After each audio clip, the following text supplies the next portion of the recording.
kemungkinan untuk dia bisa kambuh lagi menjadi predator itu kemungkinannya 90%. Dia bukan presiden, bukan pahlawan, bukan orang yang memberikan prestasi kepada negara kita gitu loh. Aib loh ini gitu. Kenapa mesti harus gini gitu loh. Itu yang saya nggak suka gitu. Terlebih berlebihan. Silahkan, itu hak dia gitu.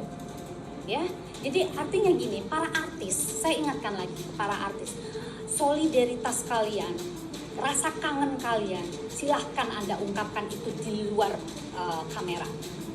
Tidak untuk kalian expose untuk masyarakat umum yang tidak tahu apa-apa. Hargai juga orang-orang yang trauma yang dia pernah lakukan. Apa yang terjadi? Orang trauma itu bisa sampai tua, sampai mati dia nggak akan bisa lupa. Dan dia, orang yang korban, itu bisa menjadi predator berikutnya. Saya bisa pastikan itu. Saya klinis, saya paham soal itu.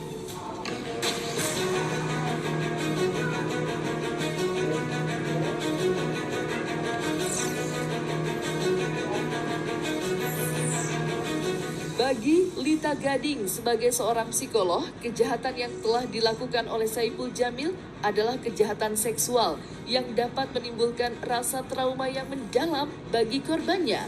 Maka dari itu, Lita Gading juga mengingatkan kepada rekan sesama artis untuk tidak menunjukkan rasa solidaritasnya terhadap Saipul Jamil di depan publik. Karena kejahatan yang dilakukan oleh Saipul Jamil adalah kejahatan seksual yang dapat menimbulkan rasa trauma yang mendalam dan berkepanjangan bagi korban. Bahkan menurut Lita Gading, bukan tidak mungkin pelaku dapat berubah menjadi predator selanjutnya. Trauma nggak? Oh pastilah, pokoknya yang jelas ini pengalaman hidup dan sejarah hidup ya. Jadi siapa sih yang pengen masuk penjara? Saya juga kalau bisa tuh hidup nggak ada tuh melalui seperti itu. Tapi karena udah takdir harus saya masuk sini ya, mau nggak mau banyak ilmu yang saya dapat di sini gitu. Jadi buat teman-teman hati-hati, berbijaklah, pokoknya selalu waspada, itu aja. Kita tidak tahu di mana ada musuh, kita nggak tahu. Bisa jadi teman yang kita anggap baik, ternyata dia ada musuh kita. Tapi ya sudahlah, yang penting kita ikhlas lillahi ta'ala. Dan berat badan turun apa naik selama di penjara? Berat badan turun naik. Hah? Oke, terima kasih. Terima kasih.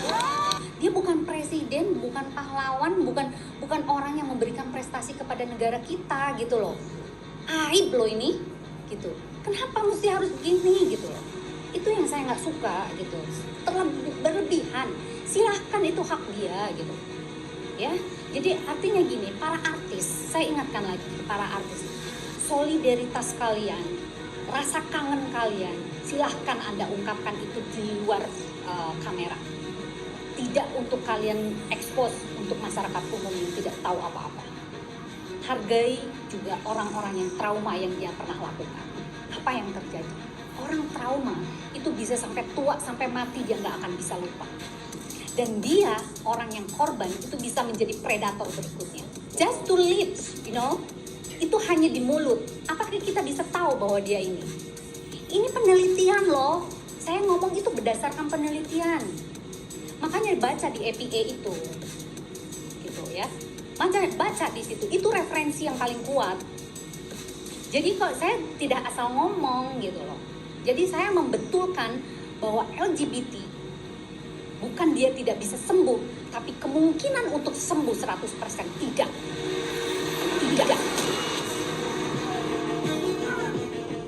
Dan dia mengeforiakan semua Jamil itu untuk diekspos di TV. Apa sih dia? Malu loh. Sampai ditelepon sama orang Malaysia. Beneran ini? Bener. Sampai keluar. Negaramu sampai kayak gitu. Malu loh.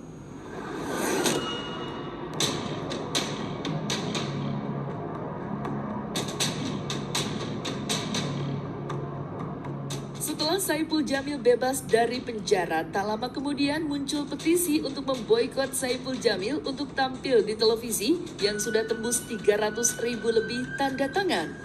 Hal tersebut pun sangat jelas didukung oleh psikolog Lita Gading, karena apa yang sudah dilakukan oleh Saipul Jamil dapat menjadi contoh yang buruk bagi masyarakat.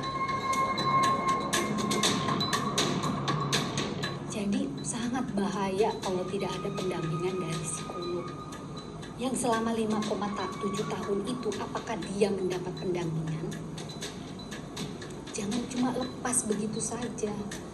Dan sekali lagi, Saiful Jamil itu bukan cuma sekedar artis. Ini mantan napi pelecehan dan kejahatan seksual. Banyak orang-orang yang tersakiti di luar sana yang belum kita tahu. Mungkin 2 orang ini yang berhasil diungkap. Manusia itu pasti tidak pernah luput dari salah dan dosa. Itu udah pasti. Namun kita sebagai masyarakat juga harus pinter siapa orang yang kita harus idolakan. Dan apakah mereka itu layak untuk kita idolakan. Please, ini namanya kejahatan seksual. Tidak bisa kita anggap enteng. Kalau terus-menerus diberitakan, ini akan terjadi. Orang-orang itu mencontoh dan membenarkan bahwa kelakuannya dia itu sah.